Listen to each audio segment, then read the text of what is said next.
So Fiona and I both worked in town for a little while and then settled here 12 years ago. And I'd always thought that you could do it a little differently. And like I kind of had this concept of doing this even before I'd really like heard of other people doing it. But it was truly just a concept that I thought about. I thought, I think you could farm without chemicals. I think you could put animals on the crop instead of combining the crop, you know? And meet Lee. Lee owns and runs Southwest Farms in Natalia, Texas. Southwest Farms is a fully regenerative farm that produces beef, chicken, eggs, hay, pecans, vegetables, and fruit on 80 acres of all organic land. No chemical fertilizers, no glyphosates, and no spraying. Little did I know that there was this entire movement happening in the rest of America, like in the 90s, you know, is when this kind of got started. And so when I first found people, like 10 or 12 years ago when we bought this property, I found Joel Salatin and Greg Judy and those guys that were doing this. Like when I first read their books, I was like, holy cow, I always thought that would work. And here it is, these guys are doing it. So I just like jumped in with both feet, like I just couldn't get enough of it. And so we just started trying to grow the cover crops. And of course we never ever used chemicals, but we did do some tillage at first. I bought a plow and was trying to control the weeds by plowing them, which was a disaster because all that did was turn up more weed seeds. We didn't have animals at the time. And then the more I read about what they were doing with replacing animals with heavy equipment and tillage, it just totally made sense, and we did it. And like literally every concept of regenerative agriculture that I've ever heard of being used successfully somewhere has worked here. Like it's so like, it's almost like a fairy tale where it's like everything worked just exactly like they said it would. Mm-hmm. And it all worked.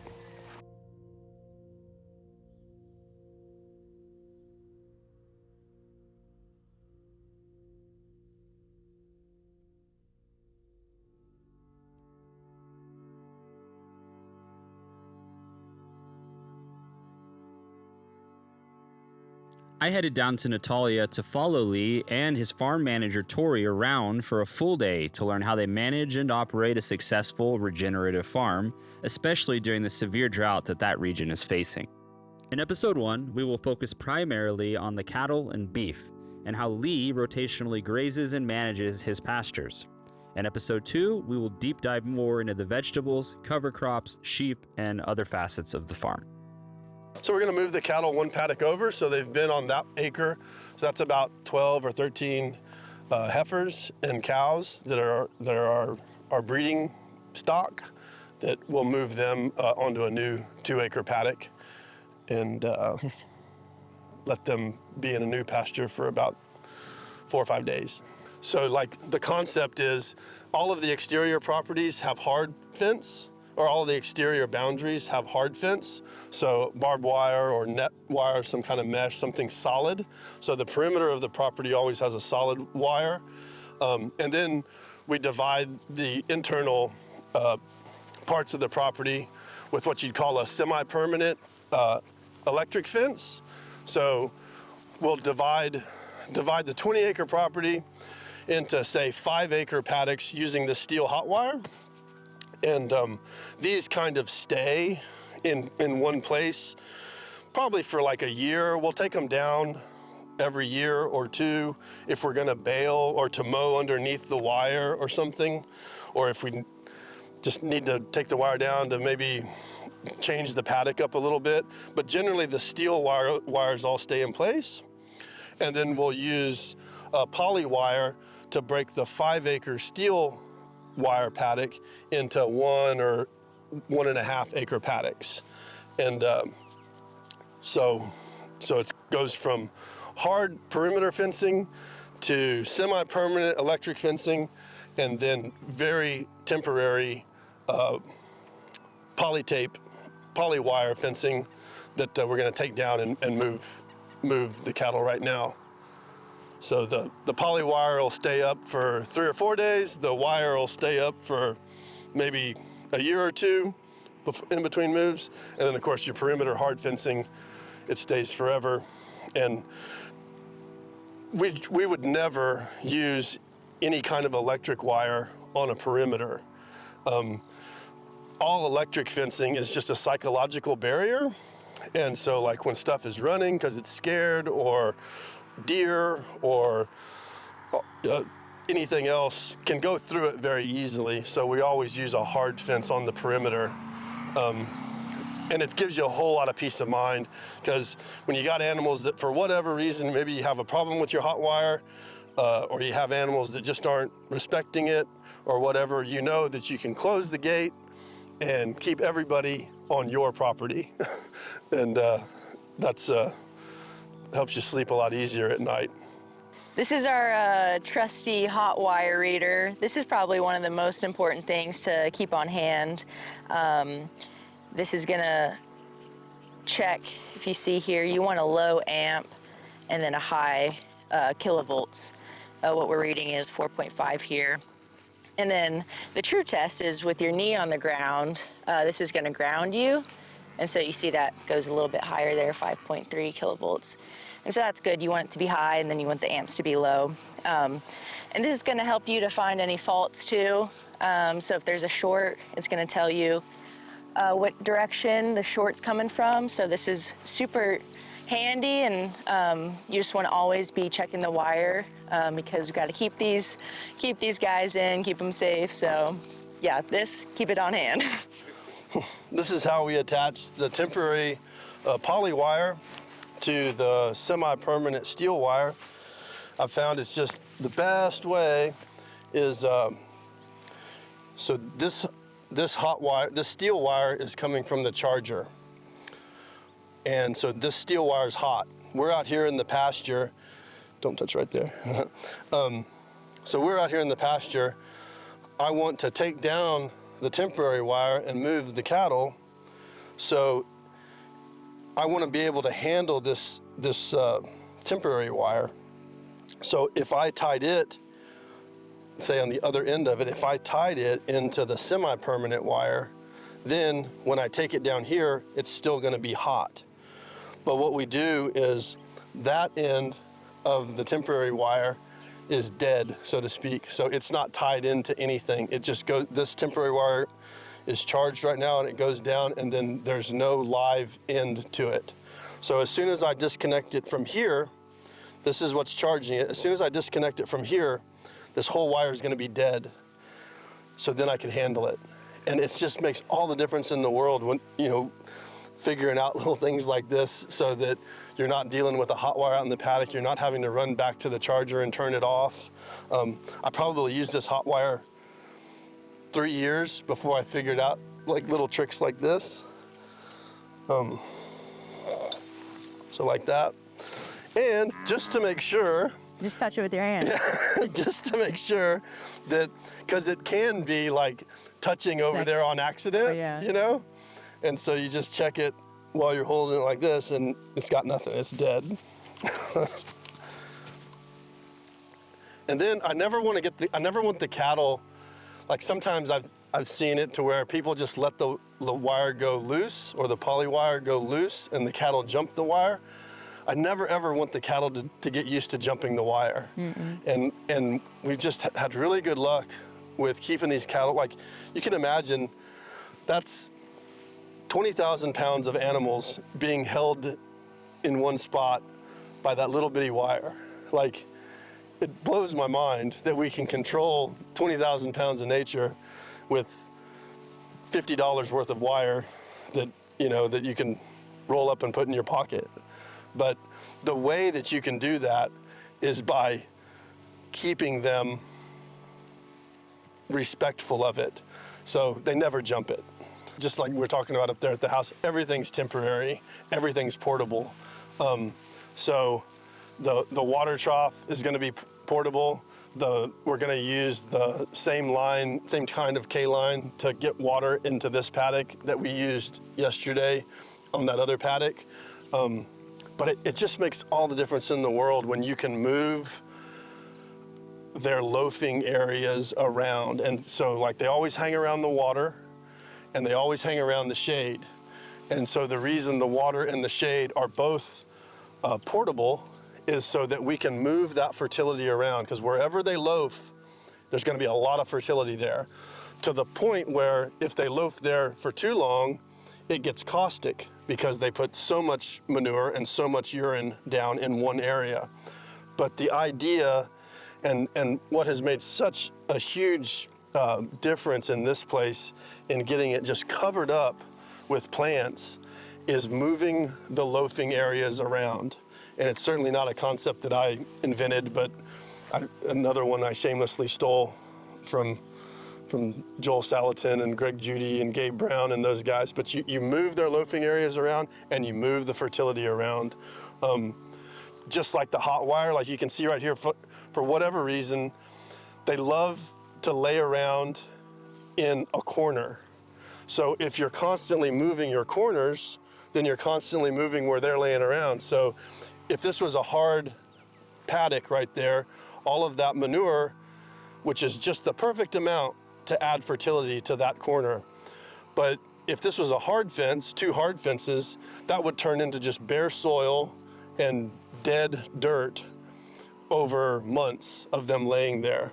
But we'll move that corner, we'll move that temporary wire to a different spot next time they're in this paddock, and then they'll lay around in a different area.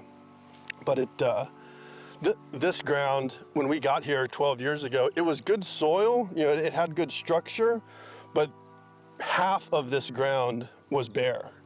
It had been baled for 30 years, and my father-in-law was just here a month ago, and he mowed it for me when we first got here, and probably the biggest compliment I've ever got is from your father-in-law, of course, so he came out and mowed it this time that he visited.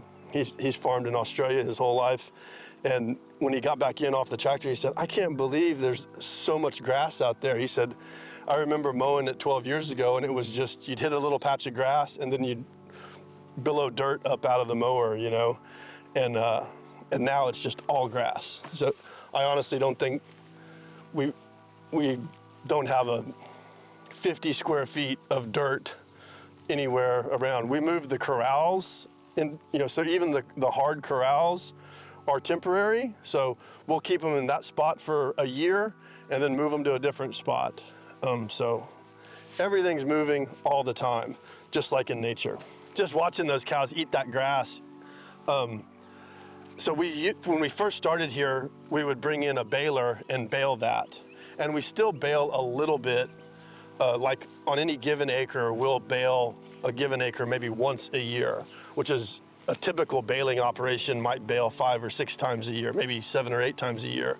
But we've found, for one, the cattle, it's an absolute miracle from God in that the cow can graze that grass, produce 2 pounds of beef per day, per animal, and then poop on the soil and grow more grass that grows more beef and literally takes nothing out of the soil. That, like, scientifically, they're doing nothing but creating more soil. And it's an absolute miracle from God, I think, the way that the cow can turn that plant into something so pleasurable to humans, beef, and something that brings families together, and something that people like run to consume. That cow creates that out of that plant and then creates a better plant next time when that cow is properly managed.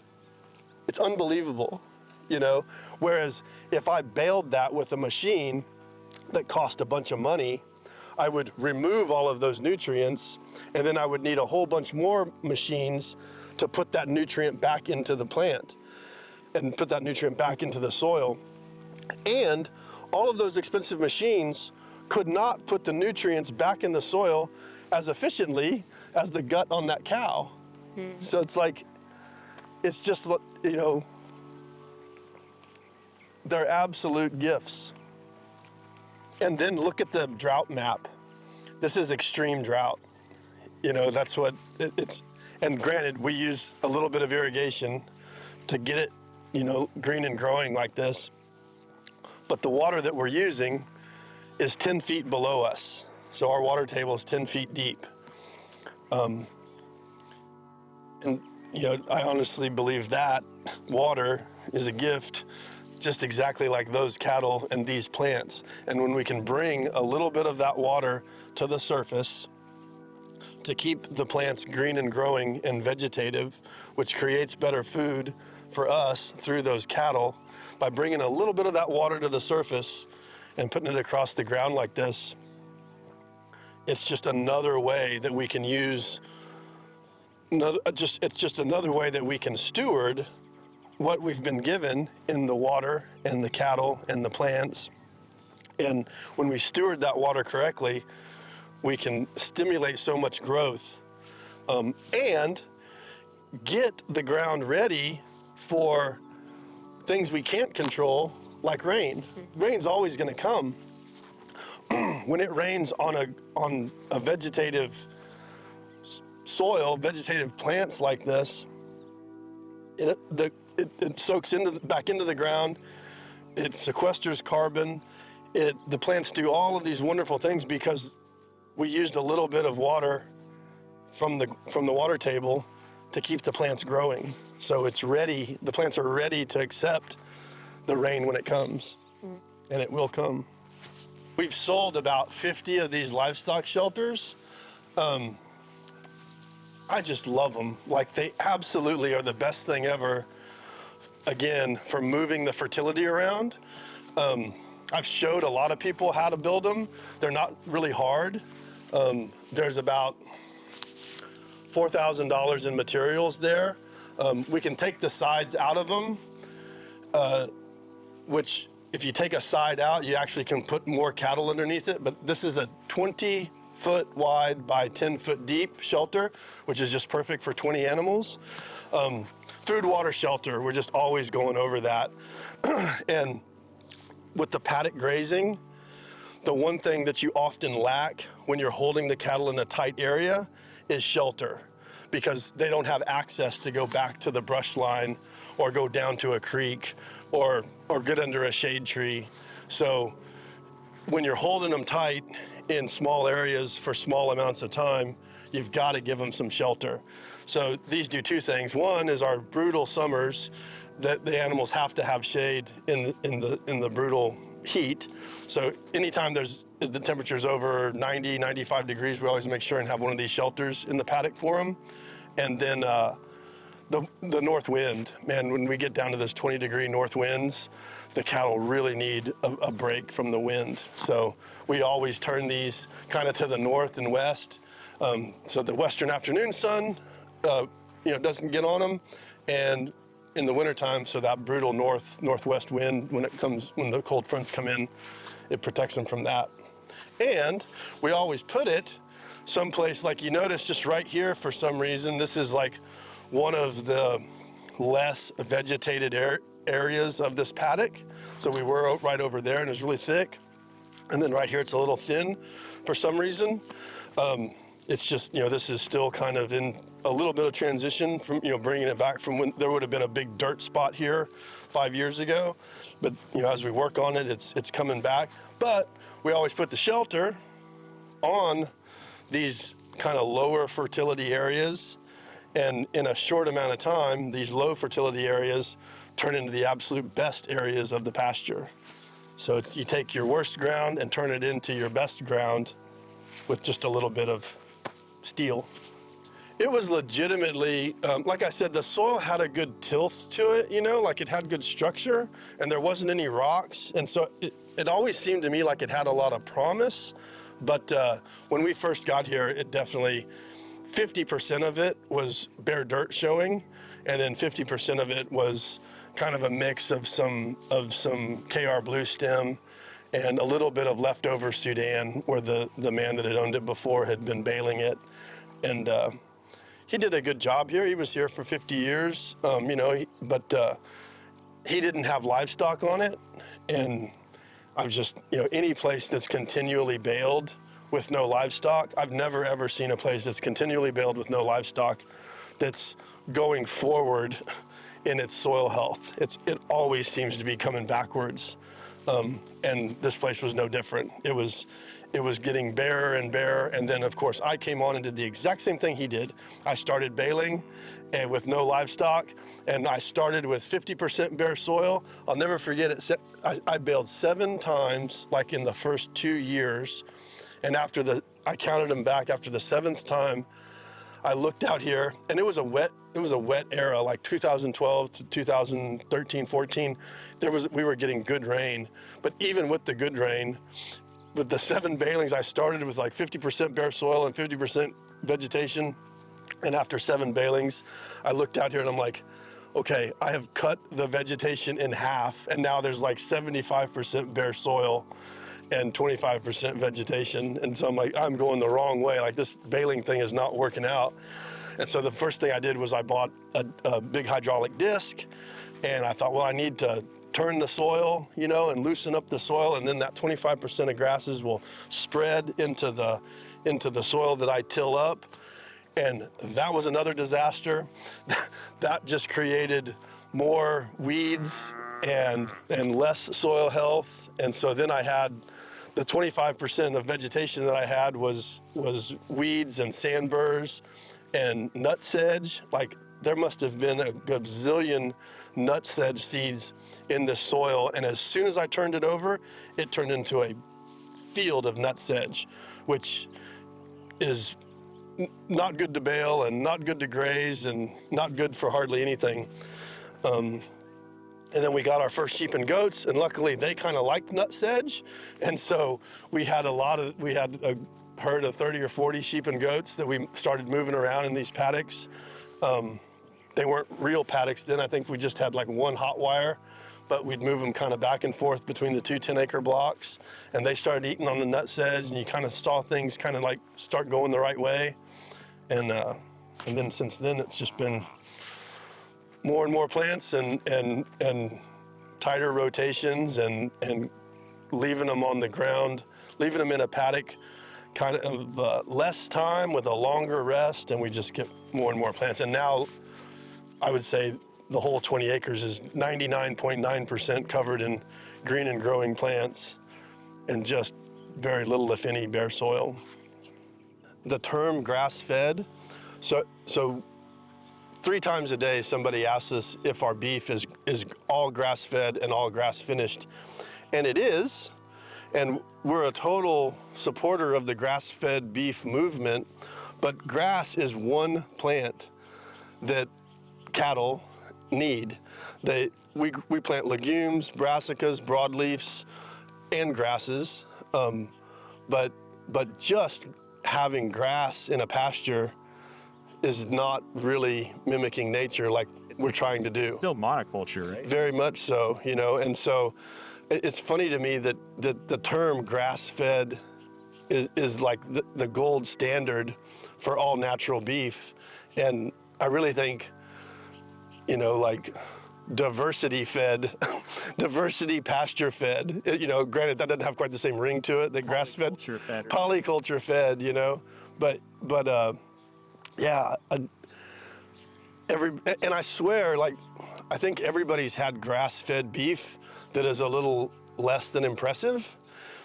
And then again, you also look out on a lot of pastures that are less than impressive.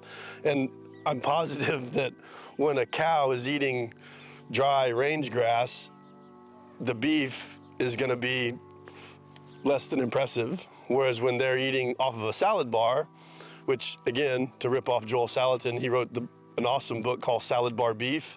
And that's totally what we're trying to do every day, is grow a salad bar of beef, a salad bar of forage for the animals to eat. And that's whether the sheep or any of the ruminants, the sheep, goats, cattle, you're just trying to give them a diverse mix of plants to eat from. Yeah. Grass being 25% of that diet. And it's likewise, it's like people have they ever had grain?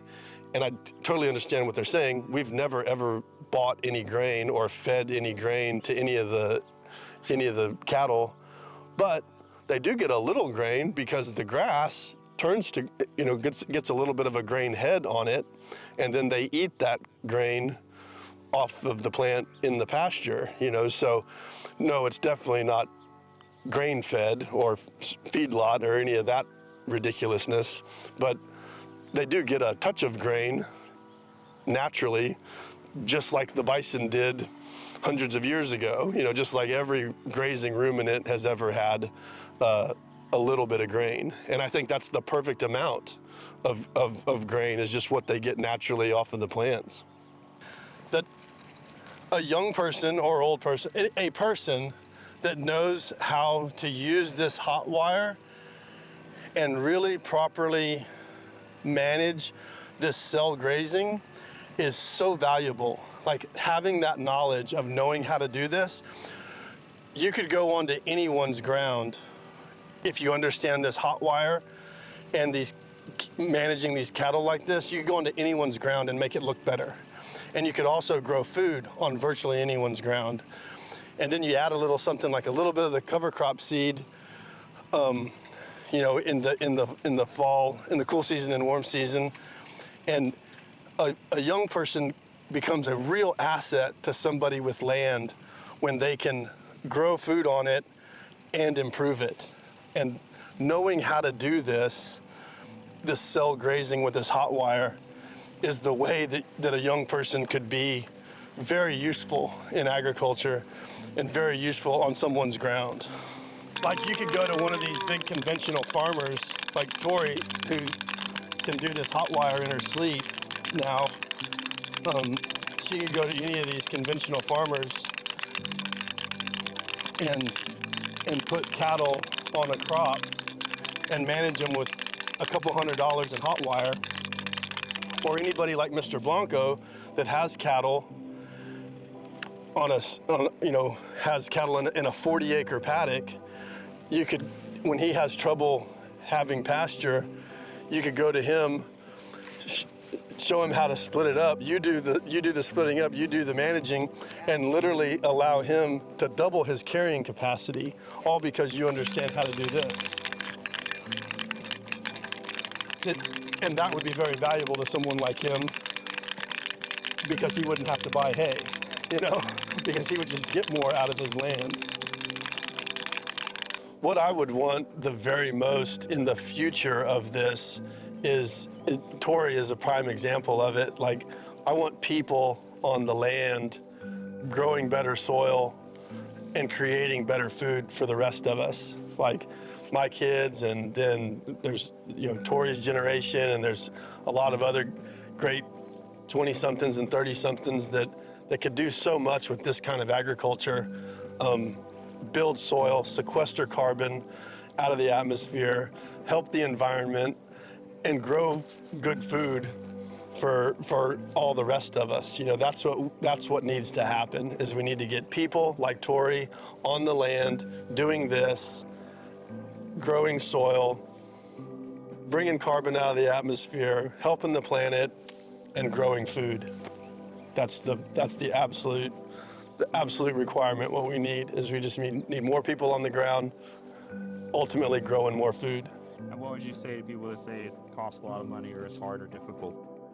It's real accessible. Like a cow, those little steers right there, they cost $1,000. When you buy them off of someone's farm. So you could literally start with $2,000, $100 worth of hot wire, and some borrowed ground. I'm 100% certain that you can find ground anywhere, certainly around here. All four sides of us, I could go to these people and say, hey, I've got a young person that wants to turn your field into that field. It can almost sound cliche, but it's real simple for me to remember every single day. But what we're trying to do is build the soil. And the way we do that is with people, animals, plants, and equipment. And so every day we look to make sure the people are in the right place and everyone's good. All the people are where they need to be, whether that be on the farm or off the farm. Obviously the people are the biggest priority. But then the next thing you look at is, are the animals where they need to be? And are the animals all taken care of with food, water, and shelter? And then after that comes the plants. So we look to whether it's the vegetables or the pasture crops or whatever we're doing, you make sure the plants are all where they need to be and in the condition they need to be. And then very last is the equipment. And so that's usually why the equipment is the worst thing in repair at any given time. But of course, it does take a little bit of equipment to take care of the plants, animals, and people. So I just kind of run down that checklist every morning real fast in my head, and all of that, people, animals, plants, equipment, is all building the soil. So when we build a good soil, we grow good plants and grow good animals off of those good plants, and those good animals build better soil, and the people are all a part of that cycle. And as we build better soil, everything gets easier. You get more money in your bank account, you get a better crop next time, and just everything works when you're building the soil every single moment. Biggest misconception about farming, at least about this kind of farming, is that it's really hard work. And I appreciate when people say, "Oh, thank you for what you do." It's, I know that's very, very hard to be a farmer or to grow food. And honestly, this isn't really hard. There was some learning curve in the beginning that was expensive and hard, and that we spent a lot of money on seeds that didn't work. We spent a lot of money on practices that didn't work, like tillage and things like that. But now that we kind of know what to do, it's not hard at all. It's actually real pleasant. And for me, anyways, and for 1 day out of 10, we'll have a real tough day, that's just like, this isn't fun. But 9 out of 10 days are pretty much just like this, fun for me. Can just be thought of as dirt, and like a medium and nothing but a medium.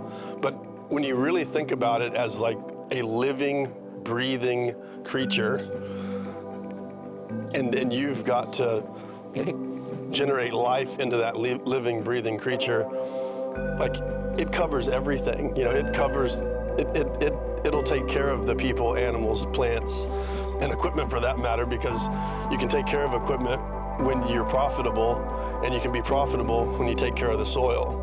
And so it's so simple to just, you always focus on the soil, and everything's easy after that. Hey guys, thanks for watching. I hope you enjoyed the film. Had a lot of fun making it. Be sure to check out Lee and Southwest Farms at their website at the link below. You can also find them at farmers markets all over Central Texas. He gave me some of his beef after the shoot. It was amazing, so highly recommend it. He's also got an Airbnb that I'm going to link that you can stay at on his farm, and he'll gladly show you around everything that they're doing if you want to see that, which was super awesome experience for me. But yeah, episode 2 coming soon. Like, comment, subscribe, and I'll see you next time. Bye.